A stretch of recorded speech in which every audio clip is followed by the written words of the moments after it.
cold, bleak. That's iconic. It just screams winter to me. In awe of it. Oh God. Hello friends and fellow book nerds. Welcome back to the channel.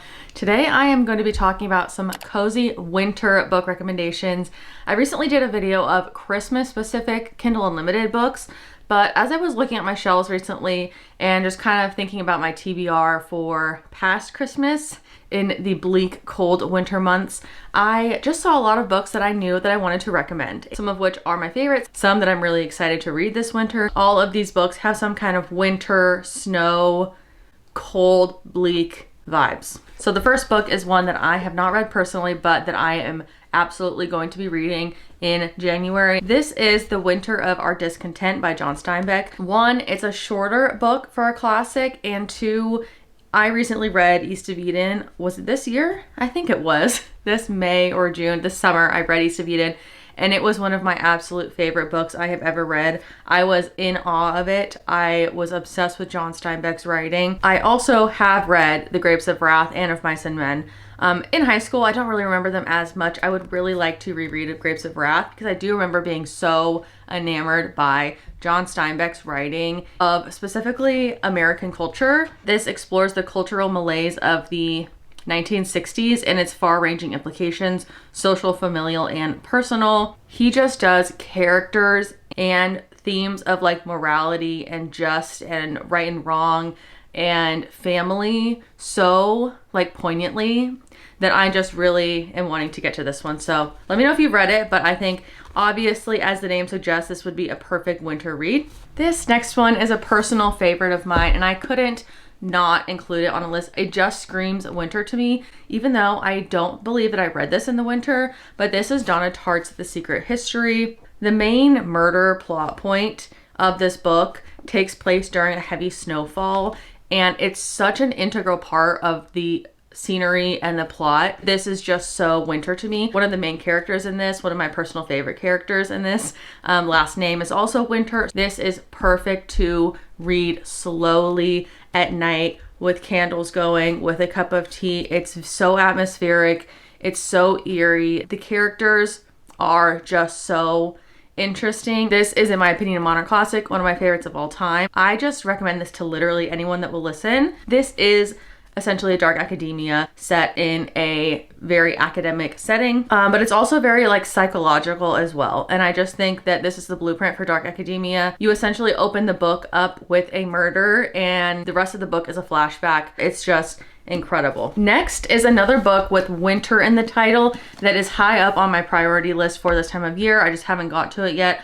I have heard great things about this fantasy. This is A Winter's Promise. I believe this is also part of a series, but this says an out of this world, tugs at all heartstrings, grips at you every page piece of writing. This is a fantasy. The art on this is absolutely gorgeous. It's just giving whimsical. It's giving Howl's Moving Castle, Harry Potter. I have heard the world building in this is really great. The main character's name is Ophelia, which I think is just so like peak fantasy whimsy. The main character possesses two special gifts, a talent for seeing into an object's past and the ability to travel through mirrors. To me, this gives very Howl's Moving Castle, Alice in Wonderland, an irresistible mix of character development, imaginative world building, and tightly wound suspense. So that's A Winter's Promise. Next we have another classic, and this is a personal favorite of mine. This is Emily Bronte's Wuthering Heights. Now, I know there is a new adaptation of this book coming out. I genuinely have no interest in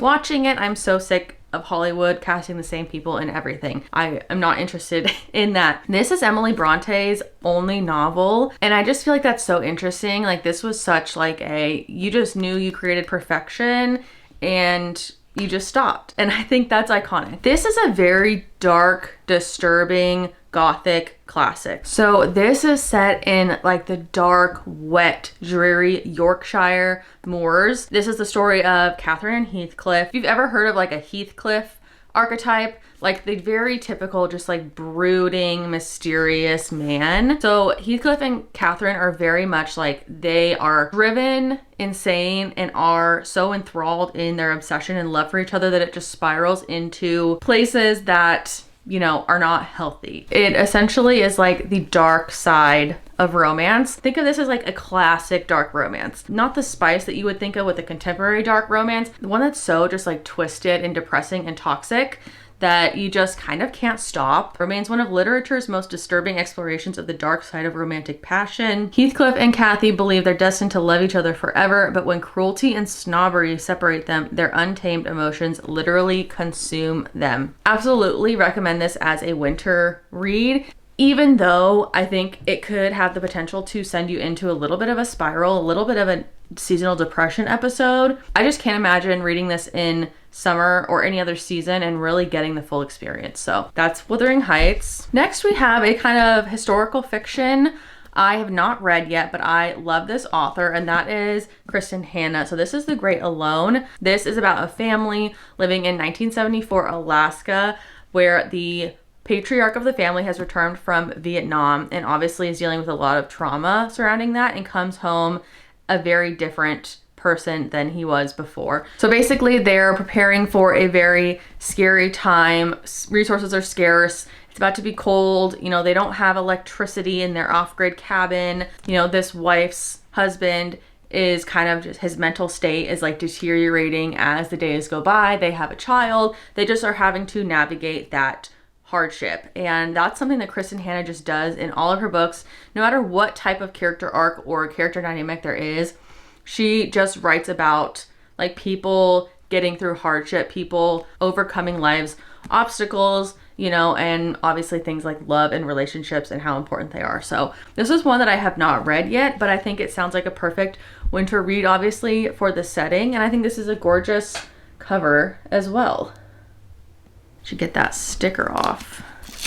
Oh God. One of my friends read this kind of semi-recently, and they really enjoyed it, and we have a lot of similar taste in books, so I definitely want to get to this one soon. So these last three are fantasies, and this is actually a collection of short stories. This is Language of Thorns by Leigh Bardugo. This is very fairy tale coded, a very whimsical collection of fantasy short stories. There's one in here specifically, I believe, about a toy maker that I remember that just gave me very much like kind of Christmas wintry vibes. There's one about a witch. There's one about a bunch of woodland creatures.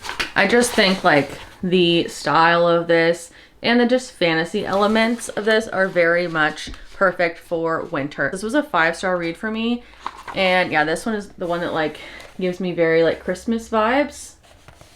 But this copy I recently found at the thrift store, and it's illustrated and absolutely gorgeous. So this is one that I would love to reread. I do love a short story collection. I think that's something that I don't do enough, and I think it's perfect if you just want to sit down and read something really quick. You can just read one story. That is Language of Thorns. I actually listened to this on audiobook, and the audiobook was a really great read. So if you're interested in that, I would also recommend it. And this next one is the most kind of Christmas coded of all of these, but it's one that I really liked, and it's a similar kind of vibe to Language of Thorns, and this is Spectacular by Stephanie Garber.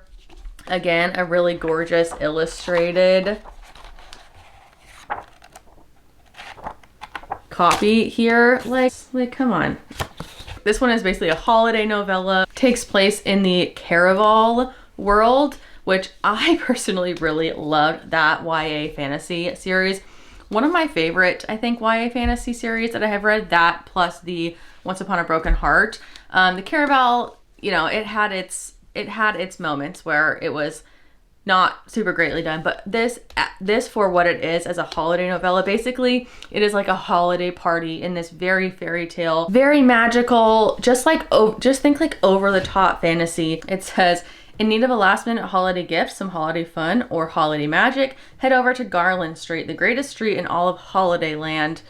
We have sweets, we have treats, and we might even have a few tricks up our puffed holiday sleeves. But hurry, Garland Street is open for one day only. So it's basically like this one day. If you're aware of like the Caraval series, it's like this magical carnival type of event that happens like once a year, and people like compete to be the winner of Caraval, and it kind of has like all these dark twisted like secrets along the way. So this is in that same world where Spectacular is kind of a similar once a year holiday extravaganza, but this one's a little more lighthearted. There is like a kind of mystery woven through it, but I just really enjoyed this. Really fun winter read, perfect for Christmas time. But I actually read this after Christmas last year because I didn't get to it, and it was still very enjoyable. This last one we have is actually one of the books that sparked this idea for this video because I recently rewatched this movie. This is the Chronicles of Narnia, specifically the very first book, The Lion, the Witch, and the Wardrobe. It takes place in a literal winter wonderland. The White Witch, her land of Narnia, is like perpetually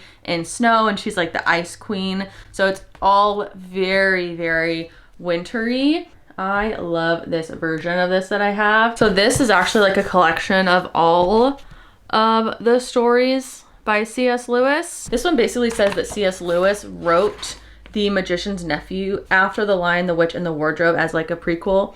But technically The Lion, the Witch, and the Wardrobe is the first one that I believe was released. So if you have never read this, these are like a children's kind of fantasy series, but C.S. Lewis is one of the most iconic fantasy authors of all time. You know, you're a fan of Lord of the Rings, like the Percy Jackson series, what's that Philip Pullman one, the His Dark Materials, like all of those I feel like are kind of similar, but specifically Lion, the Witch, and the Wardrobe I feel like is so wintry. It gives those perfect fantasy vibes. I think that reading things like this are just so like nostalgic, even if you didn't read them as a kid. I just feel like in the winter time, sometimes that kind of childlike fantasy wonder can kind of just be a nice, uplifting read. That is my list of cozy winter book recommendations. I hope you guys enjoyed it. I would appreciate it if you would give this video a like and subscribe if you want to stick around for more book recommendations, Kindle, iPad, bookish things, reading vlogs. Happy reading, and I will see you next time.